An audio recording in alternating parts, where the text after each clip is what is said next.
बोलिए जय श्री कृष्णा, जय श्री राम। श्री हरिनाभ मिश्र जी की कथा।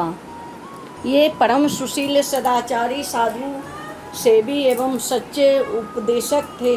जिस समय आप भगवान की कथा कहते, उस समय श्रोताओं को देह गेह का स्मरण नहीं रहता। आपके उपदेशामृत से अनंत जीवों को कल्याण होता। एक ब्राह्मण आपका शिष्य था।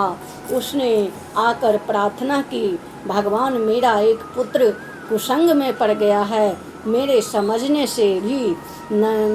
समझाने से भी नहीं मानता है। आप कृपा करके कोई उपाय बताइए जिससे उसका उद्धार हो जाए। श्री मिश्र जी ने कहा, उसे मेरे पास भेजा करो। यहाँ आएगा तो उसे सत्संग मिलेगा। मैं समझा बुझाकर उसे ठीक कर दूंगा। ब्राह्मण ने आकर पुत्र से कहा, पुत्र तू गुरु जी के पास नित्य जाया कर, उससे तेरी बुद्धि शुद्ध हो जाएगी। उसने कहा, पिता की बात न मानकर उनका तिरस्कार किया।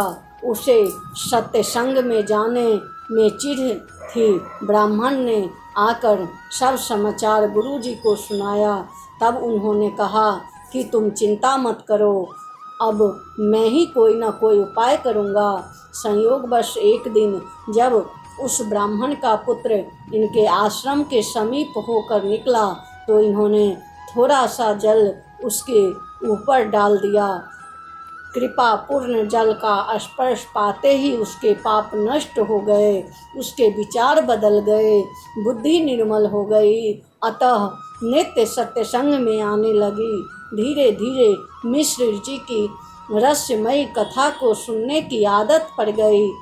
अब तो वह कुसंग और दुराचार से बहुत दूर रहने लगा।